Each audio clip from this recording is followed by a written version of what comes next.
All right, so moving on to a new section, we have something called the fractional indices. So fractional indices is still basically part of what is discussed in the laws of indices. Okay, so for example, when we say x to the power of 1 over n, we can write it as nth root of x. So we see examples like that in things like, say, we write square root of x, we can write it as x to the power of half. And we say the cube root of x, we can say it's x raised to the power of 1 over 3. So conventionally in mathematics, we don't write this 2 that is here, but we know it is the square root. So that's what happened there. So write the quad root of x. You know it is x raised to the power of 1 over 4. That is what the rule number 6 is basically about. So say for example, for your rule number 7, we have something like x to the power of m over n. So your n comes there just as well, but then you now have all to the power of m.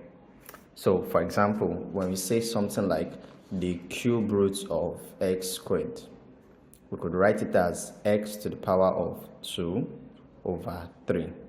So the 3 comes here and the 2 of x squared, like that. Or similarly, when we have x raised to the power of 5 over 4, you could write it as the quad root of x raised to the power of 5. We could also write this as the quad root of x all to the power of 5. These two are equivalent. They're basically the same thing. Okay? So now let's have the discussion on the topic and the questions we have. So now we have the following questions to handle. So what we do is that we try to apply those rules to solving these questions. So it says to evaluate the following things. We have questions A through to F. We have 6 of them and we are trying to solve. So in the first one, of course, they are trying to tell you that, okay, try and evaluate 27 to the power of 2 over 3. So now the thing is, 27 to the power of 2 over 3, you basically would rewrite this as the cube root of 27 all squared, right? You personally want to write it like this. But perhaps let's not take this exact step to solve or evaluate the question. Let's do something kind of simple and making sense, as we will see in the solution that we will do. Okay? So let's see it.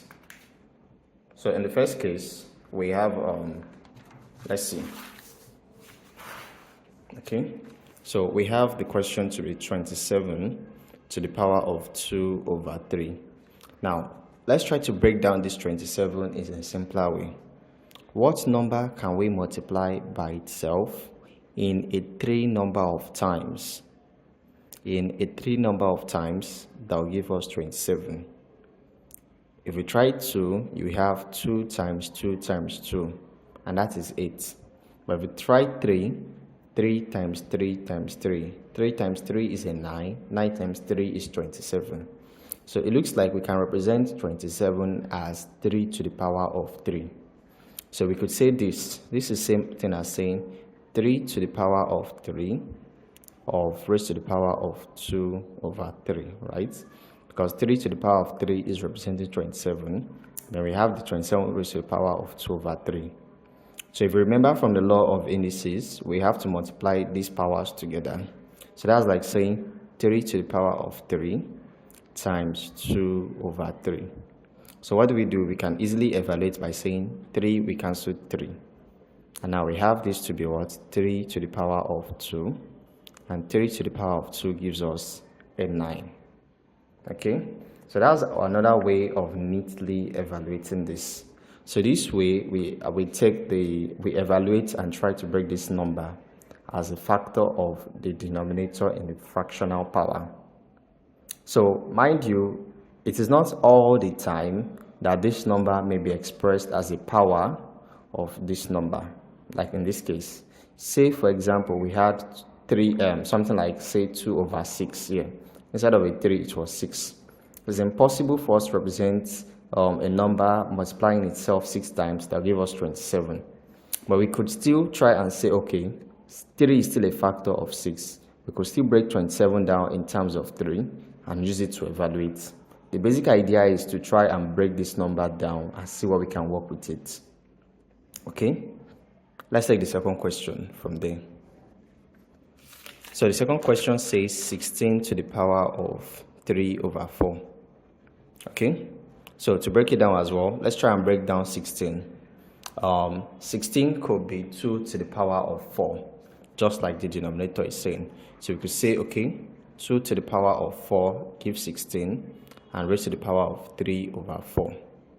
Okay, so that is 2 to the power of 4 multiplied by 3 over 4.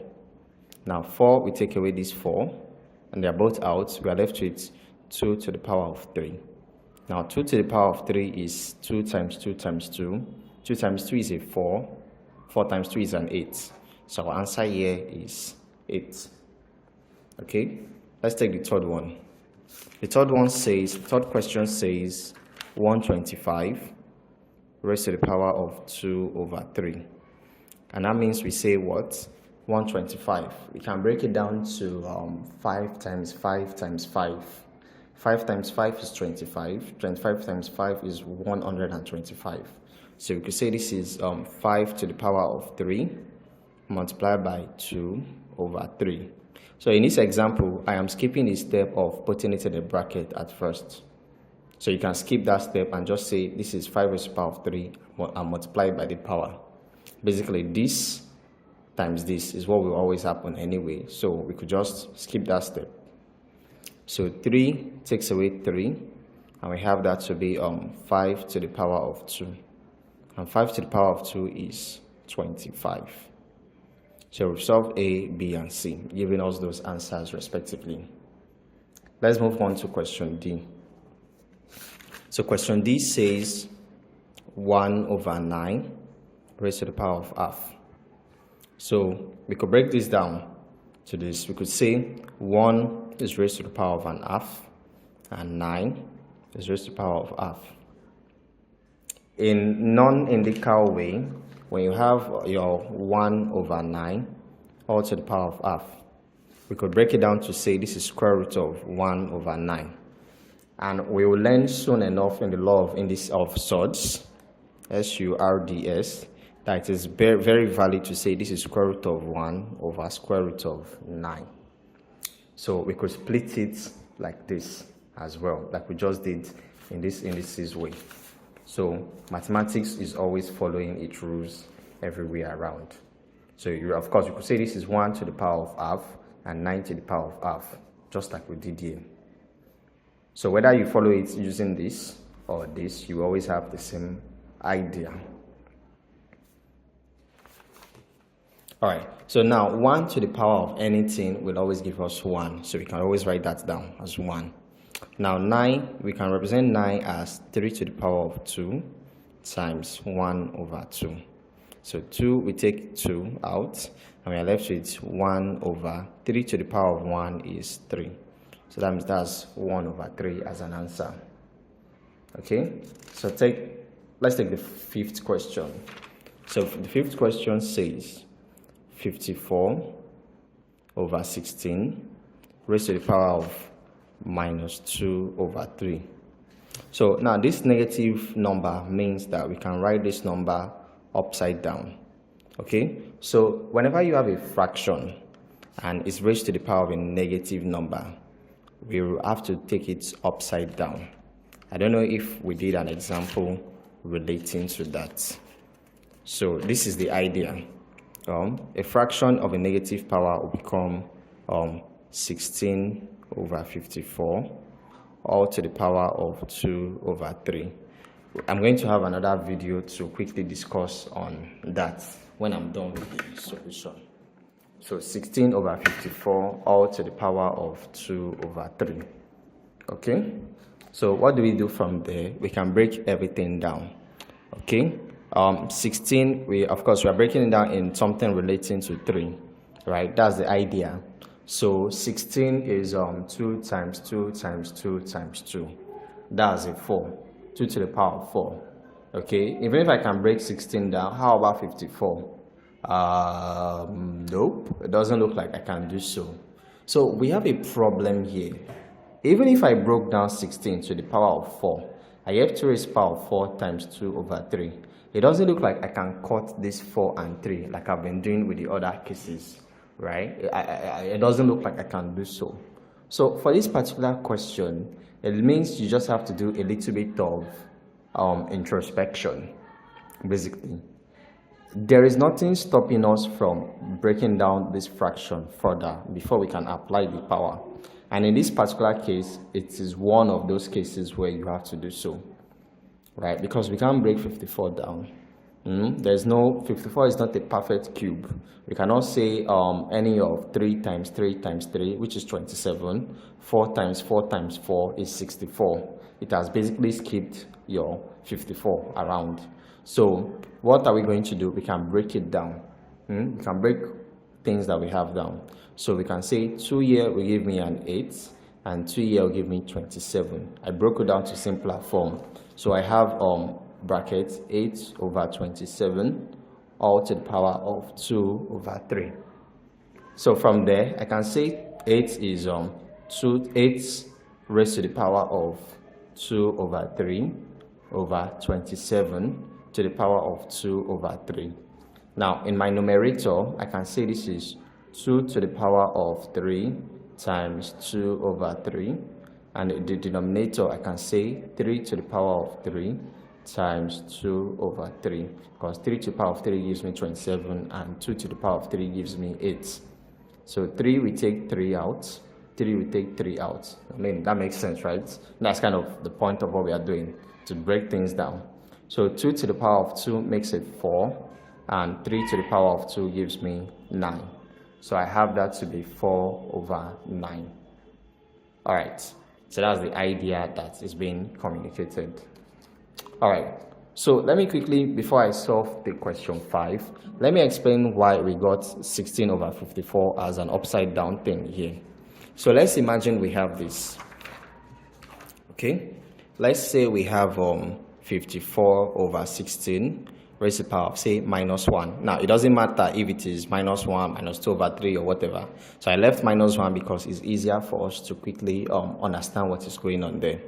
So the negative power, according to the law of indices, means that we do 1 over whatever we have there, right?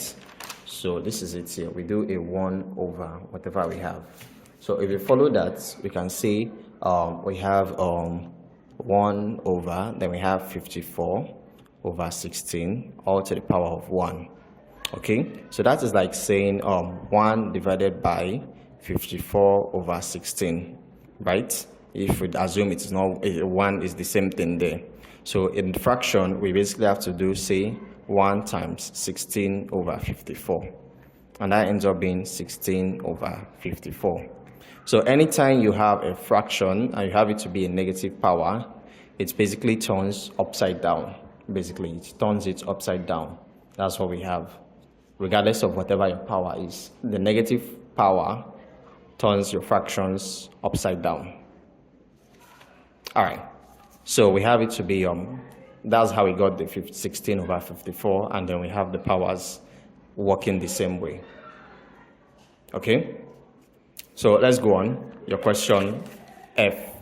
So your question F says 0.064 raised to the power of minus 1 over 3. So now we have a decimal here for question 6, question F. Okay? So the negative power, let's pen on that before we deal with that. Let's start with the fact that the number is a decimal. I mean, so far we've been working with fractions and integers. That's your whole numbers. But here we have a decimal, right? So how do we handle decimals in this case? We convert them into fractions. And how do we convert 0.064 into fraction? We move it out. That's 1, 2, 3. So we have that to be 64 over 1,000, right? Or raised to the power of minus 1 over 3. Now, the negative power means I turn this fraction upside down, right? And that is what? 1000 over 64 raised to the power of 1 over 3. So 1000 will become 1000 to the power of 1 over 3 and 64 to the power of 1 over 3. So 1000 can be said to be as 10 to the power of, okay, let me write that in the next page. So I had 1000 to the power of 1 over 3 and 64 to the power of 1 over 3. So 1000 could be said to be 10 to the power of 3 times 1 over 3, and 64 is 4 to the power of 3 times 1 over 3. So 3 cancel 3, 3 cancel 3, and I have that to be 10 over 4. Okay, so that's 10 over 4. A good idea is that at the end of the day we got 10 over 4. A good idea is to break things down into the normal places. Say 2 here is a 2, 2 here is a 5. So we have 5 over 2, which can be 2.5. So that is that. So the idea between trying to not leave it as a fraction but to leave it as a decimal is more or less to follow with the convention of the question. You see, the question was given to us in decimal, so it's kind of proper or wise or polite to leave the answer in decimal as well. So in mathematics, you try to follow the same kind of format. When you are leaving your answer, try to leave your answer in kind of a synergy or a sync with the question you were given. If your question is given in decimal, try and leave your answer in decimal. If your question is given to you in fraction, if possible, leave it in fraction, unless you don't get a fraction anyway, or whatever form they ask your question to be left as, right? So that's the idea. So that has been a question. We've solved another 6 questions. So let's see, and let's see some questions that we can have to solve on those on this problem as well. So thank you for watching, and basically practice enough questions, and yeah, follow up in the next one. Okay, and also you can also subscribe to the channel and also invite your friends to watch the videos and benefit from them as well. All right.